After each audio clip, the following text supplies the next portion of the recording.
Hello, my name is Muhammad Nur Asfar. Today, I will start with introduction. In today's financial market, futures contract play an important role in helping investors manage risk and take advantage of price movement. Futures are derivatives that are traded on regulated exchange and involve an agreement to buy or sell an asset at a fixed price on a future date. These contracts are commonly used for hedging, to reduce risk, and also for speculative trading to earn profit from market price changes. Futures are widely applied in equity indices and commodity market. As part of the FIN549 course requirement, students were required to participate in a futures trading simulation conducted using the Bursa Invest Lab platform.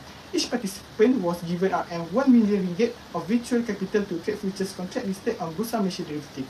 The trading simulation took place from 23 October 2025 until 23 December 2025, allowing students to experience real-time market conditions in a controlled environment. During the simulation, participants were allowed to take both long and short positions based on their market analysis and expectation. The main objective of the trading game was to generate profit while managing risk effectively. Students applied trading strategy, analyzed price trend, and made decisions on when to enter or exit trades. Through the process, students learn the importance of volatility, timing, discipline, and risk control in future trading. Lastly, the purpose of this report is to present the final trading performance of our group. This report discusses the instrument traded, which are FPSE, Bursa Malaysia KLCI Futures, FKLI, Crude Palm Oil Futures, FCPO, and Gold Futures, FGLD. It also explains the roles of each group member, analyses profitable and unprofitable trades, and evaluates the strength, weakness, and lesson learned from the trading simulation. We'll discuss our futures trading instruments and strategy. First, we have the FTSE Bursa Malaysia KLCI Futures or FKLI. We choose FKLI for its high liquidity and stability as it reflects the overall Malaysian stock market through the KLCI index. It is particularly responsive to a macroeconomic condition such as government policy and corporate earning, which allow us to apply both technical and market sentiment analysis effectively. Additionally, FKLI offer a lower margin requirement, making it capital efficient while balancing risk and profitability. Next is Crude Palm Oil Futures or FCPO. FCPO was selected for its high volatility, providing frequent trading opportunities. Factors like weather condition and global demand from major importers such as China and India play a major role in price movements. The daily fluctuation make it ideal for short-term strategies, and its clear trends allow us to apply technical analysis effectively.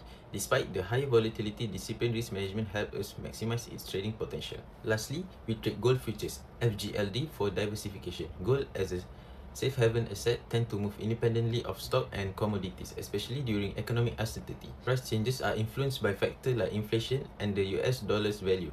FGLD provide stability and will suit for a medium-term trend, offering portfolio balance amidst more volatile trades.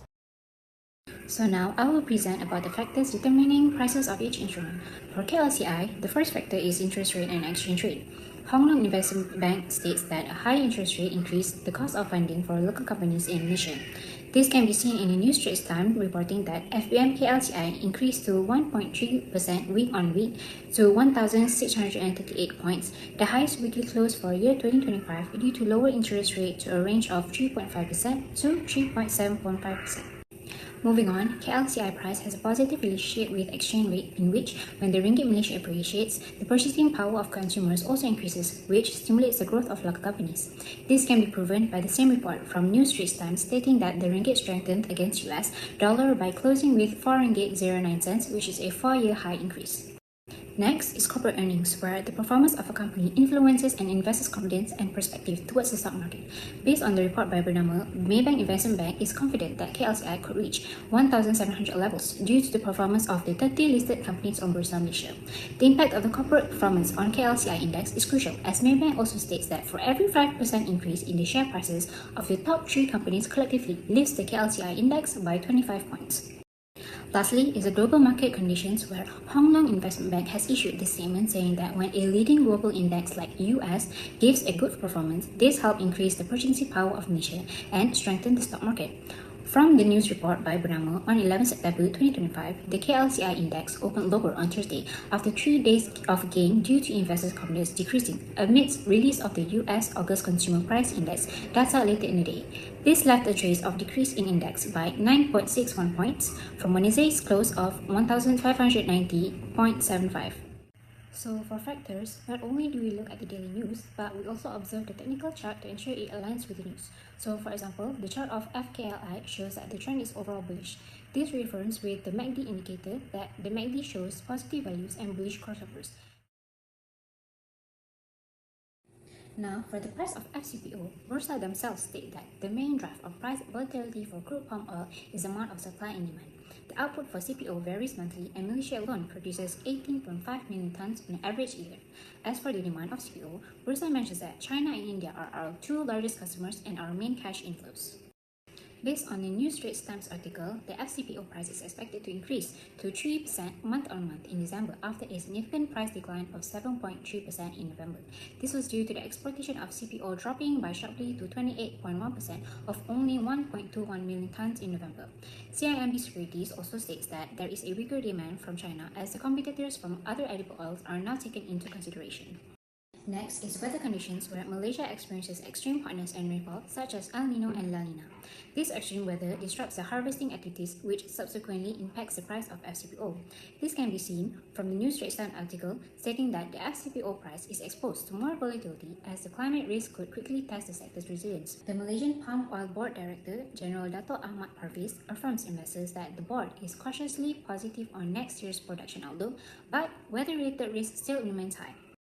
Lastly, in the agricultural sector, CPO is not the only edible oil available and demanded by consumers.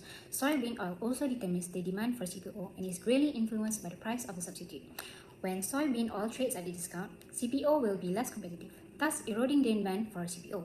On 29 October 2025, the futures contract had hit the lowest since August earlier this year as the benchmark CPO contract for January delivery lost 49 ringgit to 4,268 a metric ton due to Dalian's most active soil oil contract trading at a discount by 1.29% and thus affecting the demand for CPO and contract decreasing by 2.02%. Same goes to FCPO. By looking at the charts, the overall market shows a bearish trend, which means selling pressure is stronger than buying pressure. This is supported by the MACD indicator where the short-term MACD line crosses below the long-term line, which indicates bearish momentum, and convinces the investors to enter a short position. Now, the trend of the gold future shows an overall bullish trend and prices continue to move higher. Trading volume also supports this trend, especially when strong prices increase. The MACD indicator also remains positive during most of the trading period, which shows a strong bullish signal to hold long positions.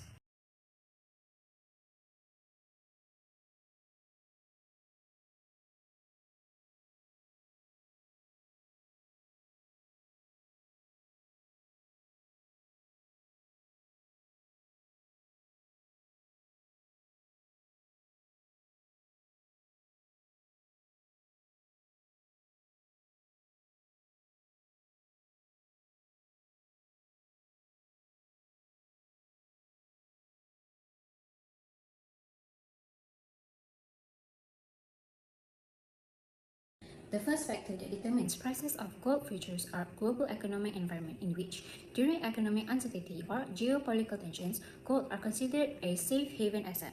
As an example, in recent news by New Straits Times, they reported that the gold has extended its price increment on Tuesday due to the current situation of the US capturing the Venezuelan president. This scandal fueled a global tension between countries and other involved, which subsequently increased the demand of gold as a safe haven asset against uncertainty.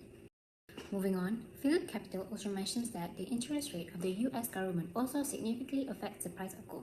Usually, the price of gold centers around the US federal government, as the US is a price indicator for gold globally. Hence, anything happening in the US affects the futures gold market globally as well. This can be seen in New Straits Times article where it says that the gold futures on Bursa Malaysia derivatives may rise due to the US government shutdown, which slows down growth of economy and prompts an interest rate cut by Federal Reserve.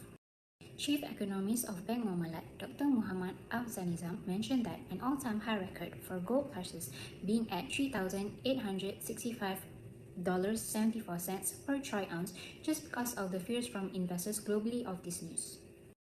Lastly, gold is traditionally known to be priced in US dollars. In the market, when gold is traded, the price will only be quoted against USD. As gold is priced in US dollars and the US dollar weakens, the gold becomes cheaper internationally, which attracts international investors. Thus, the demand for gold increases and subsequently increases the price of gold as well. Purnama reported that news in August 2025 stating the gold future contract on Bursa Malaysia derivatives continued to close high following the depreciation of US dollars. My name is Nuri dan Atiran binti Muhammad Yusof. I will discuss the overall trading performance of participants in the Bursa Malaysia Marketplace future trading simulations. Based on the result, Muhammad Haris achieved the highest trading profit of RM41,495 with ROA of 42.5%, even though she only completed only 10 trades out of 13. He showed his strategy focused on the quality trades, good market timings, and good discipline rather than frequency trends.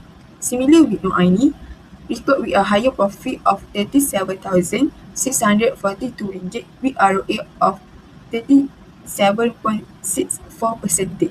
from only 9 trades. Her performance reflects a selective and disciplined trading approach where trading are carefully chosen during clear market trends. On the other hand, Muhammad Noor Asfar and Siti Nadira record small profit with low ROA and more conservative trading approach. When capital was preserved, limit returns suggest that profit opportunities are not fully maximized. Meanwhile, Nuridallah was a most active trading with 26 trading and trading activity rate of 96.66%. However, the result in the trading loss with RM7,475 and a negative ROA of 7.49%. This highlights the risk of our trading without strong enter performance. Assalamualaikum, my name is Nurul Aini Najwa binti Syazul Riza. So we move to the strength and weaknesses. Our teams show several key strengths. First, we focus on profitable and selective trading. For example, Aini and Haris achieve high returns while making a fewer traders, demonstrating that quality over quantity. Second, our technical analysis was effective. By studying market trends, we improve our timing for entries and exits, which help us to maximize gains. We also use derivatives smartly, trading in FKLI, FCPO, and FGLD with both long and short position to capitalize on bullish and bearish market. So finally, strong risk and capital management ensure us to control position size, avoided overexposure, and preserve our trading capital, which is essential for sustainable performance. Despite these strengths, there were some weaknesses in our trading. Overtrading was an issue for some members like Nurin Dahlia, which reduced overall profitability, but it's okay. Risk management was sometimes inconsistent. Stop loss and take profit levels were not always clear, and some traders or trades were entered without full confirmation. We also faced strategy and timing challenges with switching positions too often when the market direction was unclear. So emotional decision influenced some trades as reacting to short-term price changes affected disciplines. Lastly, risk-reward optimization could improve some profitable trades were excited to yearly limiting gains compared to potential losses. For our recommendation for improvement, we focus on how trading performance can be improved if the futures trading game is played again. Although our overall results were generally positive, there are still several areas where our strategy can be refined to achieve more consistent performance and better risk control. These recommendations are based on our experience, mistakes made, and lessons learned during the trading period. First, we recommend improving our overall trading performance by reviewing past trades more carefully. By analyzing both winning and losing trades, we can identify repeated mistakes and understand what strategies work best. This helps us aim for more consistent results instead of relying on luck or short-term market movement. Second, we strongly recommend setting clear entry and exit rules. Every trade should have a fixed stop loss and take profit level. During the trading game, some positions were held for too long, especially in volatile markets such as FCPO. Using stop loss rules helps control losers and reduce emotional decision making during fast market conditions. Next, we need to be more selective when entering trades. trade should only be taken when there is strong technical confirmation, such as clear trend direction, support and resistance levels, and indicators like MACD and RSI. This helps avoid short-term market noise and improve trade quality for FCPO, FKLI, and FGLD. Lastly, we recommend strength both fundamental analysis and trading discipline. For FCPO, factors such as export data, inventory level, weather condition, and global demand should be monitored. For FKLI and FGLD, economic data and market sentiment are important. By reducing overtrading and focusing on high probability setup, trading performance can become more structured and sustainable in the long run. In conclusion, our trading strategy focuses on disciplined decision-making, technical analysis and risk management, leading to profitable trade for many. However, weaknesses such as overtrading and emotional decision affected some trades. Moving forward, we plan to implement strict risk management strategies and focus on fundamental analysis, especially in commodities like crude palm oil. This will help improve our trading consistency and in future simulations.